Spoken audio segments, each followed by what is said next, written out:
Hi everyone, welcome back to my channel. நம்ம daily செய்யக்கூடிய வேலைகளை ரொம்ப ஈஸியாக முடிக்கிறதுக்கு தேவையான முக்கியமான கிச்சன் டிப்ஸ் அண்ட் ட்ரிக்ஸ் அந்த வீடியோவில் பார்க்க போகிறோம்.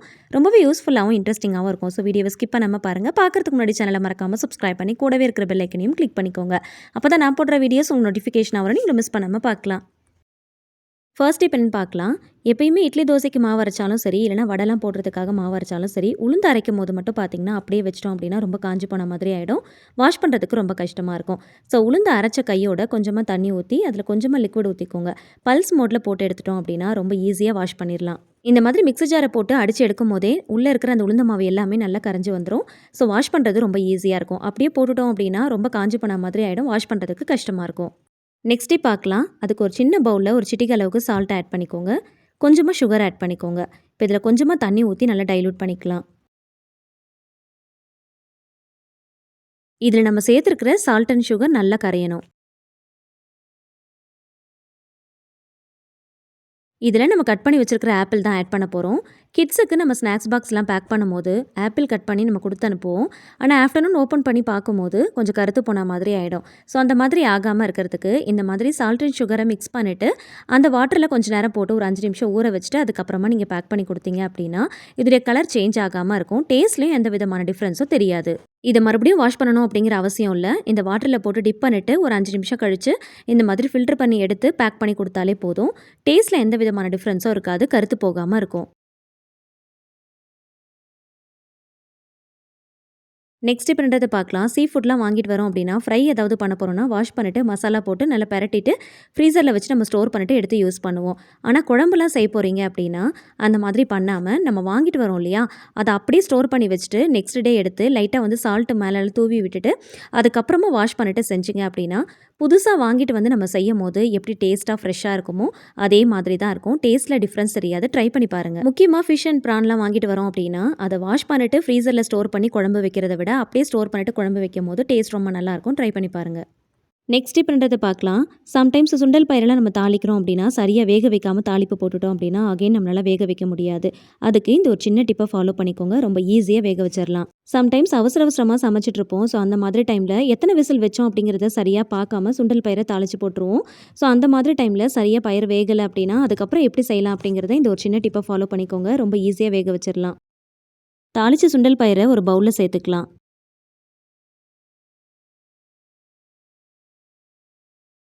பயிரை மட்டும் தனியாக பிரித்து எடுக்காமல் நம்ம தாளிப்பு போட்டு வச்சுருக்கோம் இல்லையா, ஸோ அதையும் சேர்த்தே அந்த பவுலில் போட்டுக்கலாம். ஆல்ரெடி பயிறு வேக வச்ச அதே ப்ரெஷர் குக்கரில் அதே தண்ணியில் அப்படியே நான் வேக வைக்க போகிறேன். இப்போது நம்ம பவுலில் போட்டு வச்சுருக்கோம் இல்லையா, அந்த பயிரை அப்படியே உள்ளே வச்சிடலாம். இதுக்குள்ளே தண்ணி போகாமல் இருக்கிறதுக்கு மூடி போட்டு வச்சிடலாம். தாளிப்பு போடாமல் இருந்துச்சுன்னா பயிரை மறுபடியும் தண்ணியில் போட்டு மறுபடியும் விசில் வைக்கலாம். ஆனால் தாளிப்பு போட்டதுனால இந்த மாதிரி ஒரு சின்ன ட்ரிக்கை யூஸ் பண்ணிக்கோங்க. இந்த பவுலை உள்ளே வச்சுட்டு மூடி போட்டுக்கோங்க. மூடி போட மறந்துடாதீங்க. தண்ணியெல்லாம் உள்ளே போயிடும்.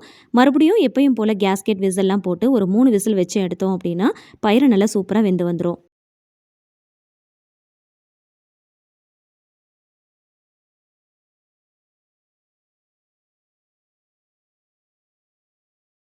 இப்போ ஒரு பயிர் எடுத்து நசுக்கி பார்க்கலாம். பயிறு நல்லா சூப்பராக வெந்திருக்கு.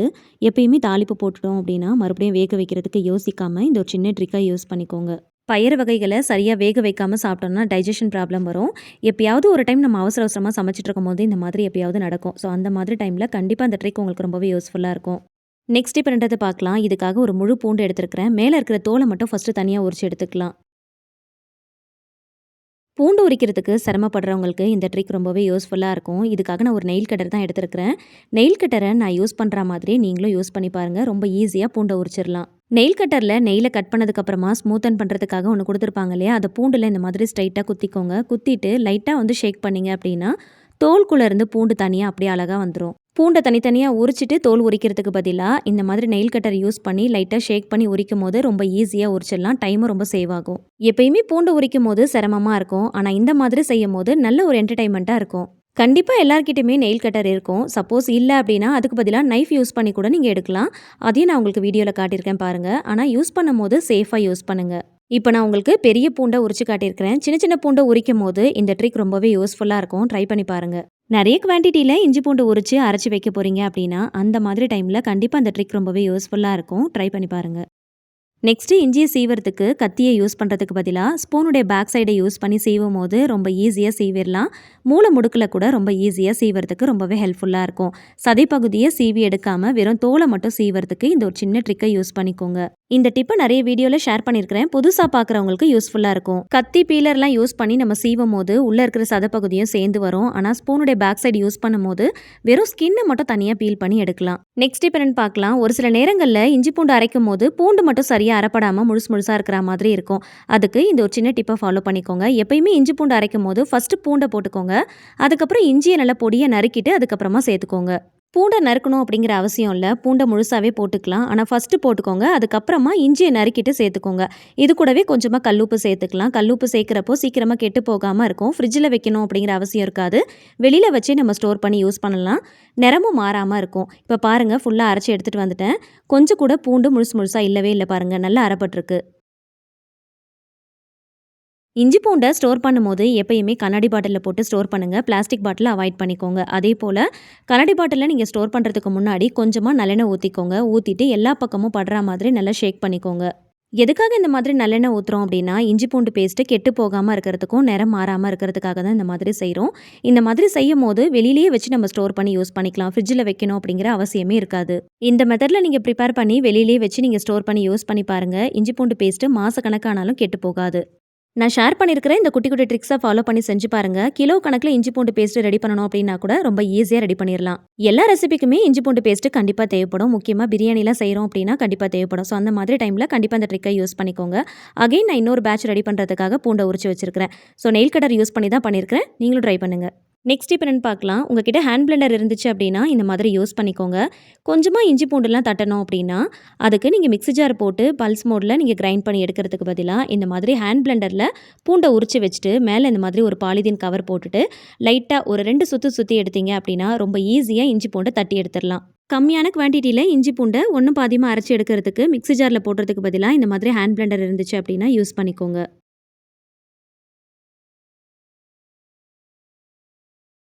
நெக்ஸ்ட் இப்போ என்னன்னு பார்க்கலாம். எப்பயுமே இட்லி தோசை மாவெல்லாம் நம்ம யூஸ் பண்ணதுக்கப்புறம் பாத்திரத்தில் கடைசியாக கொஞ்சமாக மாவு ஓட்டியிருக்கோம் இல்லையா, அதை வேஸ்ட் பண்ணிடாமல் இந்த ஒரு சின்ன டிப்பை ஃபாலோ பண்ணிக்கோங்க. அதில் கொஞ்சமாக தண்ணி ஊற்றி அந்த மாவு எல்லாத்தையுமே நல்லா கரைச்சி விட்டுக்கோங்க. இந்த மாவில் நிறைய எக்கச்சக்கமான சத்துக்கள் இருக்குது. இது எதுக்காக நம்ம யூஸ் பண்ண போகிறோம் அப்படிங்கிறத நான் உங்களுக்கு காட்டுறேன். ஆல்ரெடி மாவு அரைச்சிட்டு அதை வேற ஒரு பாத்திரத்துக்கு மாற்றுவோம் இல்லையா, ஸோ அந்த பாத்திரத்தில் இருக்கிறதுலையும் கொஞ்சமாக தண்ணி ஊற்றி நல்லா மிக்ஸ் பண்ணிவிட்டு அதையும் கரைச்சி இது கூட சேர்த்துருக்குறேன். இது கூட கெட்டுப்போன புளிப்பான தயிரையும் இது கூட சேர்த்துருக்குறேன். அதாவது எக்ஸ்பைரி எல்லாம் முடிஞ்சதுக்கப்புறமா அந்த தயிர் இருக்கும் இல்லையா, அதை நம்ம தூக்கி கீழே ஊற்றிடாமல் அதை இது கூட சேர்த்து நல்லா மிக்ஸ் பண்ணி எடுத்துக்கலாம். இந்த தண்ணியை அப்படியே வேஸ்ட்டாக தூக்கி சிங்கில் ஊற்றிடாமல் வீட்டில் வளர்க்குற இந்த மாதிரி மரம் செடிக்கெலாம் ஊற்றணும் அப்படின்னா நல்லா செழிப்பாக வளரும். சில நேரங்களில் நம்ம வாங்கிட்டு வந்து வைக்கிற செடி பட்டு போகிற மாதிரி இருந்துச்சு அப்படின்னா இந்த தண்ணி நீங்கள் இது கண்டினியூஸாக ஊற்றி பாருங்கள். நல்ல செடி வந்து பட்டு போகிற ஸ்டேஜில் இருந்தாலுமே நல்ல செழிப்பாக வளர ஆரம்பிக்கும். பூச்செடிகள்லாம் வச்சுருக்கீங்க அப்படின்னா நிறைய மொட்டு வைக்கும், சீக்கிரமாக பூ பூக்கும். நெக்ஸ்ட் இப்போ என்னன்னு பார்க்கலாம். எப்பயுமே மீன்லாம் வறுக்கிறோம் அப்படின்னா கடைசியாக பார்த்தீங்கன்னா இந்த மாதிரி தான் இருக்கும். இதை அப்படியே எடுத்துகிட்டு போய் நம்ம வாஷ் பண்ணோம் அப்படின்னா சிங்க்கும் டேமேஜ் ஆகிடும். நம்ம யூஸ் பண்ணுற அந்த ஸ்பாஞ்சு ஸ்க்ரப்பர் எல்லாமே பார்த்தீங்கன்னா அப்படியே பிசு பிசுப்பாக இருக்கிற மாதிரி இருக்கும். டைரெக்டாக வாஷ் பண்ணாமல் இந்த ஒரு சின்ன டிப்பை ஃபாலோ பண்ணிக்கோங்க. இதுக்காக வேஸ்ட்டாக இருக்கிற கோதுமை மாவு தான் தூவி விட்டுருக்கிறேன். கோதுமை மாவு தூவிட்டு இந்த மாதிரி நம்ம தேய்க்கும் போது உள்ளே இருக்கிற அந்த ஆயில் பிசுபிசுப்பு தன்மை எல்லாமே நமக்கு சுத்தமாக வந்துடும். எக்ஸ்பைரியான மாவு, வண்டு பிடிச்ச மாவெல்லாம் தூக்கி போட்டுறாமல் இந்த மாதிரி க்ளீனிங் பர்பஸ்க்காக யூஸ் பண்ணிக்கோங்க. அது ஒரு பாக்ஸில் போட்டு ஸ்டோர் பண்ணி வச்சுக்கோங்க. தேவைப்படும் போது எடுத்து யூஸ் பண்ணிக்கோங்க. எப்பயுமே ஆயில் பிசுபிசுப்பு தன்மை இருக்கிற எந்த ஒரு பாத்திரத்தை நம்ம க்ளீன் பண்ணணும் அப்படின்னு நினச்சாலும் கொஞ்சமாக கோதுமை மாவை இந்த மாதிரி தூவிட்டு நல்லா தேய்ச்சிட்டு அதுக்கப்புறம் வாஷ் பண்ணோம் அப்படின்னா அந்த பிசுபிசுப்பு தன்மை நமக்கு சுத்தமாக இருக்காது. வாஷ் பண்ணுறதும் ரொம்ப ஈஸியாக இருக்கும். இந்த மாதிரி கொஞ்சமாக தூவிட்டு தேவையில்லாத பேப்பர் இல்லைனா நியூஸ் பேப்பர், டிஷ்யூ பேப்பர் இல்லை காட்டன் துணி ஏதாவது இருந்துச்சு அப்படின்னா அதை வச்சு ஃபஸ்ட்டு நல்லா க்ளீன் பண்ணிக்கோங்க. க்ளீன் பண்ணிவிட்டு அதுக்கப்புறமா கொஞ்சமாக லிக்விட் போட்டு ஸ்பாஞ்ச் வச்சு நீங்கள் வாஷ் பண்ணீங்க அப்படின்னா ரொம்ப ஈஸியாக வாஷ் பண்ணிடலாம். கொஞ்சம் கூட பிசுபிசுப்பு தன்மை இருக்காது. இந்த மாதிரி நம்ம வாஷ் பண்ணும்போது சிங்க்கும் பார்த்திங்கன்னா எந்த விதமான அடப்பும் ஏற்படாது. நம்ம வாஷ் பண்ணுற அந்த ஸ்பாஞ்சு, ஸ்க்ரப்பர் இதெல்லாம் வந்து மறுபடியும் அதை நம்ம வாஷ் பண்ணணும் அப்படிங்கிற அவசியம் இருக்காது. அதுலேயும் அந்த எந்த விதமான பிசுபிசுப்பு தன்மையும் இருக்காது. இந்த மாதிரி க்ளீன் பண்ணாமல் வாஷ் பண்ணோம் அப்படின்னா 2-3 டைம் லிக்விட் போட்டு ரொம்ப தேய்ச்சி வாஷ் பண்ணுற மாதிரி இருக்கும். ஸ்பாஞ்சு, ஸ்க்ரப்பர் அதுலேயும் பார்த்திங்கன்னா அந்த பிசுபிசுப்பு தன்மை இருக்கும். சிங்க்லேயும் பார்த்திங்கன்னா மறுபடியும் வாஷ் பண்ணுற மாதிரி இருக்கும். ஸோ அந்த வேலையெல்லாம் நம்ம அவாய்ட் பண்ணிட்டு ரொம்ப குயிக்காக முடிக்கிறதுக்கு இந்த டிப் ரொம்பவே யூஸ்ஃபுல்லாக இருக்கும். இந்த வீடியோவில் நான் ஷேர் பண்ணியிருக்கிற ஒவ்வொரு ஒவ்வொரு டிப்ஸும் உங்களோட வேலையை ரொம்ப ஈஸியாக குயிக்காக முடிச்சு உங்களோட டைமை ரொம்பவே சேவ் பண்ணுறதுக்கு ரொம்ப ஹெல்ப் பண்ணும். கண்டிப்பாக ட்ரை பண்ணி பாருங்கள். வீடியோ யூஸ்ஃபுல்லாக இருந்துச்சுன்னா மறக்காமல் லைக் பண்ணுங்கள். ஃப்ரெண்ட்ஸ் அண்ட் ஃபேமிலிஸ் கூட ஷேர் பண்ணிக்கோங்க. கண்டிப்பாக ட்ரை பண்ணி பார்த்துட்டு ஃபீட்பேக் ஷேர் பண்ணுங்கள். இந்த மாதிரி யூஸ்ஃபுல்லான ஹேக்ஸ்லாம் தெரிஞ்சுக்க என்னோட சேனலை மறக்காமல் சப்ஸ்கிரைப் பண்ணிட்டு தொடர்ந்து சப்போர்ட் பண்ணுங்கள். Thank you so much. கீப் வாட்சிங்.